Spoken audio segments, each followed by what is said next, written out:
Okay, we are back with another Twab. Well, actually a Wednesday Twab, and it seems like we're going to see a bunch of changes to some Light 3.0 subclasses. So let's get right into it.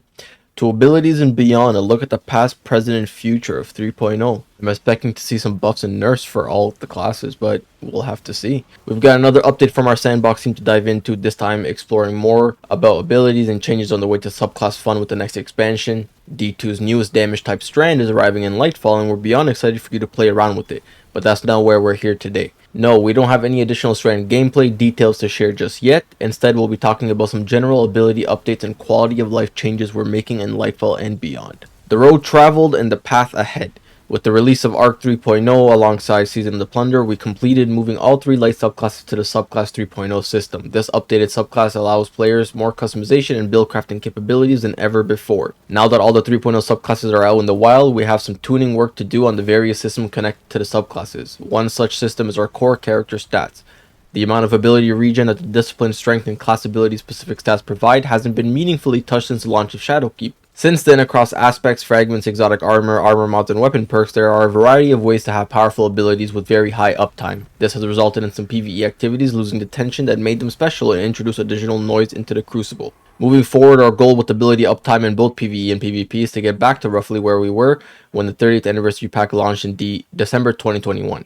We're making changes to the ability energy economy in Lightfall and subsequent seasons to correct ability uptime while still rewarding players for investing in build crafting and fine-tuning their guardians into the perfect monster slaying machine. For Lightfall, we are making the following change, focusing on passive cooldown gains, rescaled the efficacy of discipline, strength, and each class ability stat on grenade, melee, and class ability regeneration rates. In general, the regeneration provided by tier 10 stat is now roughly equivalent to a tier 8 in the previous system. Each stat now provides a more consistent gain in cooldown reduction rather than spiking heavily at lower tiers. D2 is a game about space magic, and your abilities will always be central to your combat loop. While this change looks like a lot on paper, we believe the build crafting improvements coming in Lightfall will more than make up for it. As a quick example, your legendary armor now has 3 type specific mod slots up from 2 that can fit a wide variety of mods that are no longer restricted by elemental affinity. Starting in Lightfall, you'll be able to run all of the following ability regen generating mods at the same time, and more freely to be able to socket multiple copies of each. Here's the list: Bomber, Outreach, Impact Induction, Utility Kickstart, Melee Kickstart, Grenade Kickstart, Invigoration, Insulation, Innervation, Hands-On, Ashes to Assets, and Dynamo. Additionally, armor mod energy costs have been reduced across the board, and artifact mods no longer need to be slotted into your armor, giving you more space to build craft to your heart's content. In fact, so much is changing and being added in Lightfall that we expect players will find unique combinations of mods and perks that we didn't anticipate. In the coming seasons, we'll continue to tune the greater ability energy economy along with the updates to specific ability potency to make them feel more powerful. In Lightfall, we'll also be adjusting the base cooldown of some grenade, melee, and class abilities. We'll provide more detailed information in the patch notes when Lightfall goes live. As a preview, with Lightfall, we're reverting the base cooldown change to the dodge class ability that was implemented in hotfix 6.3.0.5, as we feel that their cooldown under the new stat scaling system is in a good place. Marksman dodge base cooldown reduced from 34 to 29, and Gambler's dodge base cooldown reduced from 46 to 38. One in Rome. With the 30th anniversary release in December 2021, we split super regeneration times into separate tiers based on damage potential of each super, with roaming supers generally having longer cooldowns than one-off supers. While we still believe that a gradient of cooldown times based on each super's potency is healthier for the game, we also recognize that roaming supers have taken a backseat in PvE content, particularly at higher difficulties where neutral game options have grown more capable of clearing groups of enemies with subclass 3.0 keywords. We're working to address this problem, and we don't have a full suite of changes ready just yet. As a first step in Lightfall, we're increasing the maximum number of orbs of power that roaming supers can generate from 5 to 7, and reducing the number of orbs that burst supers create from 7 to 5. So basically just changing them. We believe the split more cleanly reinforces the gameplay role of each of these types of supers and still provides space for burst supers to shine in combat. With future releases, we plan to do a larger tuning pass to balance roaming super performance and higher tier content. Roaming supers increase the maximum number of orbs of power that can be created via defeating targets from 5 to 7. One-off supers decrease the maximum number of orbs that can be created via defeating targets from 7 to 5.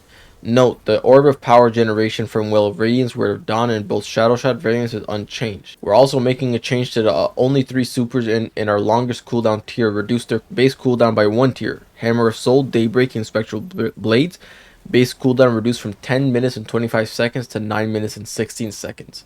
We'd also like to take this opportunity to detail a few ability-specific tuning changes coming with Lightfall. This is not a comprehensive list, which as always will be found in our patch notes, but it represents a portion of the major changes we're making.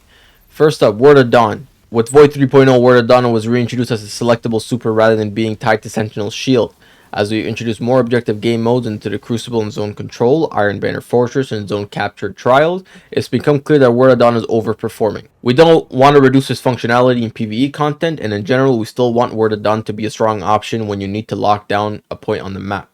But we're making a few changes to make dislodging players from Word of Dawn more realistic in normal play. Word of Dawn max health reduced from 13,500 to 8,000. Damage dealt to the ward by PvE combatants has been reduced to compensate. In general, Word of Dawn's effective health in PvE should not meaningfully change. I feel like they could have just changed this in PvP and keep it the same in PvE, because it wasn't really that potent in PvE. Standardize the damage dealt by each type of kinetic and energy weapon against the ward itself. Previously, energy weapons did 2.5 times damage to Word of Dawn, and kinetic weapons did 1.1 times damage. Now, regardless of the damage type, all weapons do 1.5 times damage to the ward. Armor of Light has been updated to reduce its potency in PvP. Maximum health reduced from 425 to 300, so just a little bit less overshield, I guess. Now inherits Void overshields 50% PvE damage resistance. Okay then. No longer negates precision damage. So I think that means that you could still get one hit headshot, if I'm not mistaken. You guys can let me know in the comments below. Similarly, Thundercrash is currently proving to be difficult to encounter or escape in high-level Crucible modes, and is too strong at both its pseudo-roaming and shutdown roles. Our goal with these changes is to bring it in line without compromising on its fantasy of allowing you to be the missile. This also felt like a good opportunity to give Fist of Havoc a damage boost against PvE targets, so we're including that as well. Thundercrash, reduce maximum flight time from 5 seconds to 4.5 seconds. Reduce size of the damaging volume around the player while in flight by 20%. And push it further forward in front of the player to make flyby disintegrations more intentional. Descent now begins earlier in flight. Oh man, that's going to be crazy. Reduce landing detonation size versus players by approximately 20%, unchanged versus PvE targets. Okay, that's good. Fist of Havoc, increase PvE damage by 20%. Arc 3.0 Sparker Resistant Fragment is achieving our intended goal of making close range combat safer to engage with, but it's a bit too easy to keep rolling throughout an entire PvE encounter or Crucible skirmish.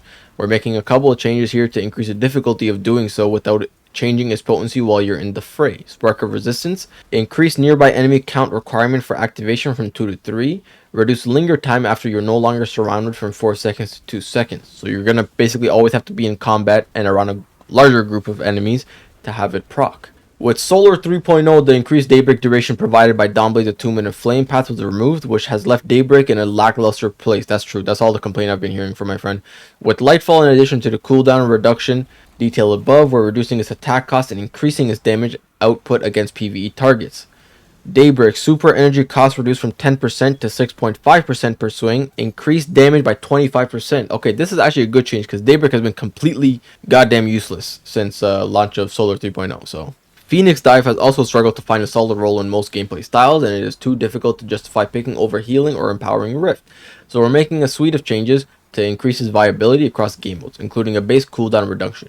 Phoenix Dive, base cooldown reduced from 82 seconds to 55. While Heat Rises is active, Phoenix Dive's restoration duration increased from 1 second to 3 seconds. Okay, that's going to be kind of cool to see. While Daybreak is active, Phoenix Dive's cooldown is significantly reduced, allowing for rapid reactivations. While Daybreak is active, Phoenix Dive's detonation maximum damage increased from 80 to 200. Okay, try to make Phoenix Dive's meta, but I don't know if it is going to be meta, but a bunch of changes in regards to that. Crash Test Guardians. Pretty soon, Guardians are getting a little sturdier. Starting in Lightfall physics, collision damage will no longer be lethal to Guardians. What? Fall damage will still be lethal when Lightfall launches, but we want to also make the non-lethal in a mid-season update. You'll still take damage from physical collisions, but it will generally leave you at 1 HP instead of outright splattering you.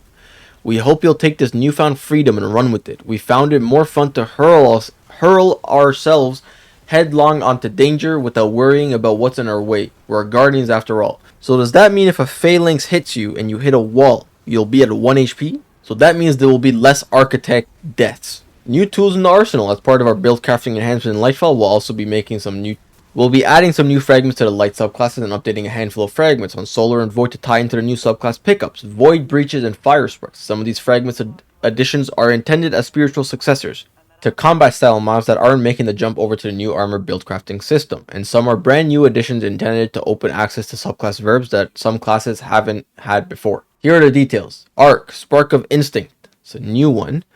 When critically wounded, taking damage from nearby enemies emits a burst of damaging arc energy that jolts targets. Ooh, that sounds cool. Spark of Haste, which is also new. You have greatly increased resilience, recovery, and mobility while sprinting. But how much? How many tiers could I increase with this Spark of Haste? Solar. Fire Sprite, new. Fire Sprites are created by a suite of new and existing solar fragments and grant grenade energy on pickup. Okay. Ember of Mercy, which is new. When you receive an ally, you and other nearby allies gain restoration. Oh, when you revive an ally, you and other nearby allies gain restoration. Picking up a fire sprite grants restoration. Ember of Resolve, which is new. Solar grenade final blows cure you. Okay. How is that going to work with Titan? Because every time you pick up your hammer, you get cure. Ember of Tempering now creates a fire sprite on solar weapon kills while active in addition to its original effects. Ember of Combustion now creates a fire spear on solar super defeats in addition to its original effects. Ember of Searing now creates a fire sprite when defeating scorched targets in addition to its original effects. Ember of Searing, I can see this working with the fusion grenade build on Warlock. Void Breach, new. Void Breaches are created by selection of new and existing void fragments and grant class ability energy on pickup. Echo of Cessation, new. Finisher, final blows create a burst of void damage that cause nearby enemies to become volatile. Defeating volatile targets creates a void breach. Echo of Vigilance, new. Defeating a target when your shields are depleted grants you a temporary void overshield. Echo of Domineering now creates a void breach when defeating suppressed targets.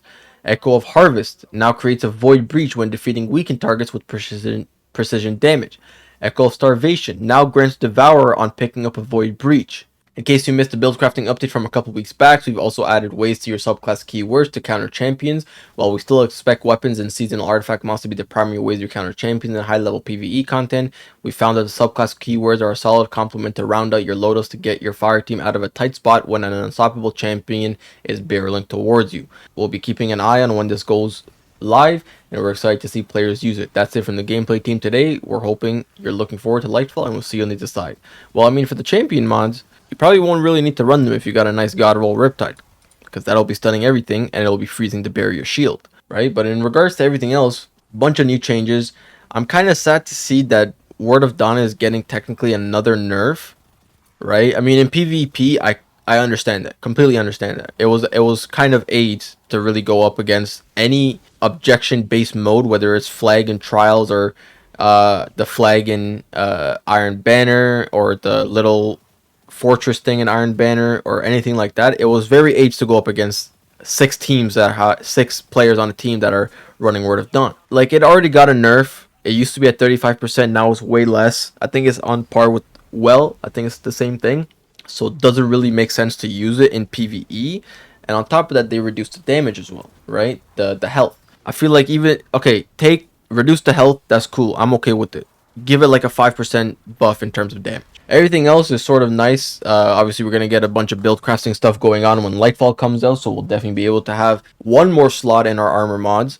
And we can now put multiple types of ability regen mods in our armor because we do not have the elemental affinity anymore, which is great to see, and we'll see how much we can use that to our advantage without using Heart of Inmost Light.